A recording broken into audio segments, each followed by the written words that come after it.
Hi friends, welcome to தனாஸ் வே.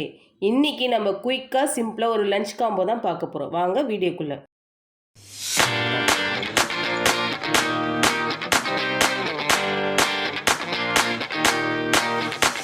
மிளகா கிள்ளி சாம்பாருக்கு தாளிச்சிக்கலாம்.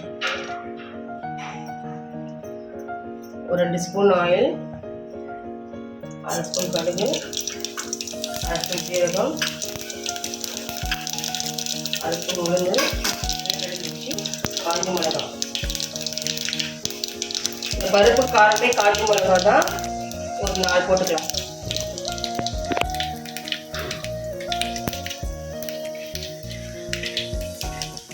ஒரு 4 தட்டின பூண்டு, கருவேப்பிலை, வெங்காயம்,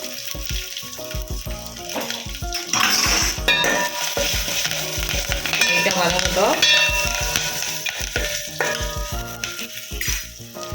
நல்லா வதங்கிடுச்சு. பொடியாக நறுக்கிற வெங்காயம்,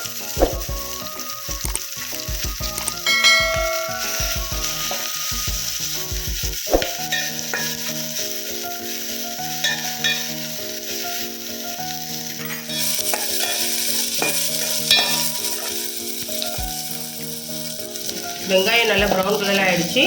இப்போ நம்ம வேக வச்ச பருப்பு ஊற்றிக்கலாம். இல்லை தோரம் பருப்பு, 2 தக்காளி, பெருங்காயம், மஞ்சத்தூள் போட்டு நல்லா வேக வச்சுருக்க பருப்பை ஊற்றிக்கலாம்.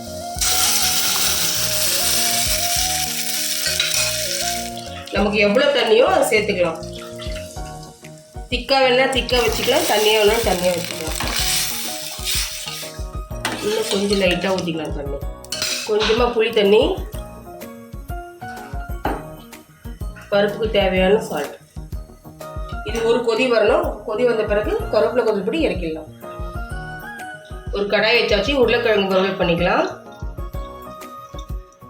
இனி கொஞ்சமாக தான் குவான்டிட்டி எடுத்திருக்கேன், அதுக்கேற்ற மாதிரி ஆயில் ஊற்றிக்கலாம். எண்ணெய் காஞ்சிடுச்சு. 1/2 ஸ்பூன் கடுகு, 1/4 ஸ்பூன் சீரகம், 1/4 ஸ்பூன் உளுந்து. இந்த உருளைக்கிழங்கு பேஸ்டே பூண்டு தான், 2 பூண்டு இடித்து வச்சுருக்கோம். கருவேப்பிலை, ஒரு வெங்காயம்,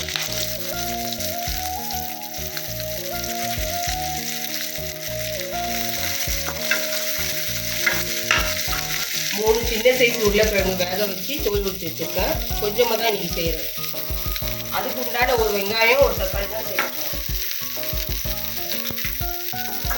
லைட்டாக வெங்காயம் வதங்கட்டும்.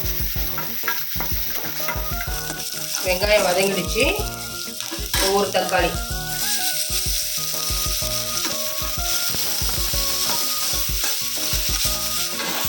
தக்காளி லைட்டாக வதங்கிடுச்சு. இப்போ 1/2 ஸ்பூன் மஞ்சள்தூள், உருளைக்கிழங்கு தேவையான உப்பு,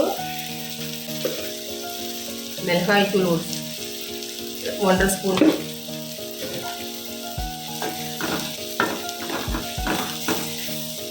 மசாலா லைட்டாக எண்ணெயிலே வதங்கட்டும்.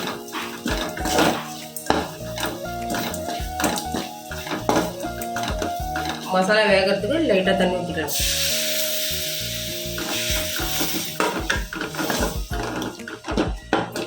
போதும்.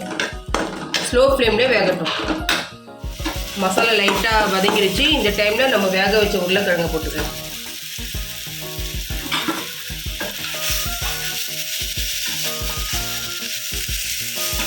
லோ ஃப்ளேம்லேயே கிளறிட்டு மூடி போட்டு நல்லா எண்ணெய் சுருளில் வதக்கணும்.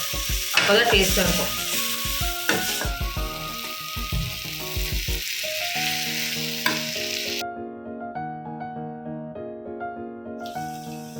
உருளைக்கிழங்கு மசாலா ரெடி ஆயிடுச்சு. கொத்தமல்லி போட்டு இறக்கிக்கலாம்.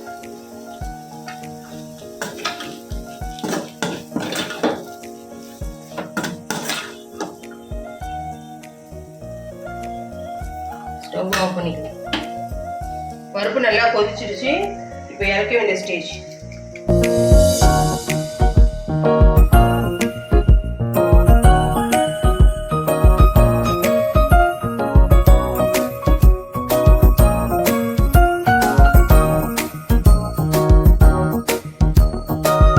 சாம்பார் ரெடி ஆயிடுச்சு. இப்போ ஸ்டவ் ஆஃப் பண்ணிக்கலாம். இப்போ பீன்ஸ் பொரியல் செய்ய போகிறோம். அதுக்கு தேவையான எண்ணெய் ஊற்றிக்கலாம். எண்ணெய் காஞ்சிருச்சு. 1 ஸ்பூன் கடுகு, 1 ஸ்பூன் சீரகம், 1 ஸ்பூன் உளுந்து சேர்க்காத உங்கள் இஷ்டம் தான். இது சேர்த்தா கொஞ்சம் வாசனை நல்லாயிருக்கும். பொரிஞ்சிருச்சு. இப்போ பீன்ஸ் போட்டுக்கலாம். கூட ஒரு கொத்து கருவேப்பிலை.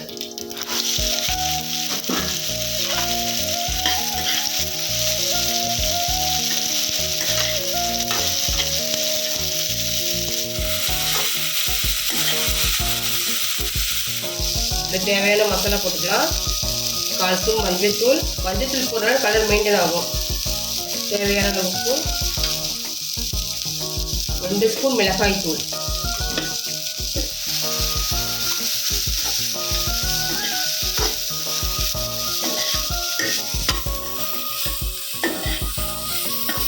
வேகிறதுக்கான தண்ணி ஊற்றிக்கலாம்.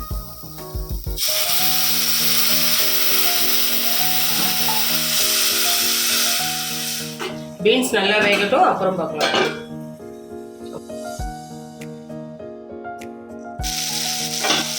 காய் நல்லா வெந்துடுச்சு. ஊற்றின தண்ணி நல்லா வற்றிச்சு. இந்த டைமில் நம்ம முட்டையை உடச்சி ஊற்றிக்கலாம்.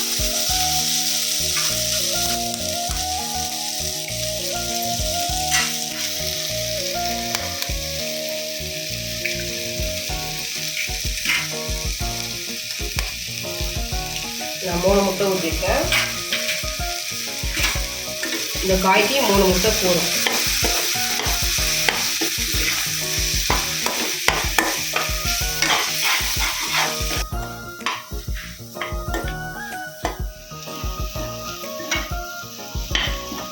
நல்லா உதிரி ஆயிடுச்சு. இப்போ நம்ம முட்டை ஊற்றுறதுனால உப்பு கம்மியாச்சுன்னா உப்பு சேர்த்துக்கோங்க. ரெடி ஆயிடுச்சு பீன்ஸ் முட்டை பொரியல்.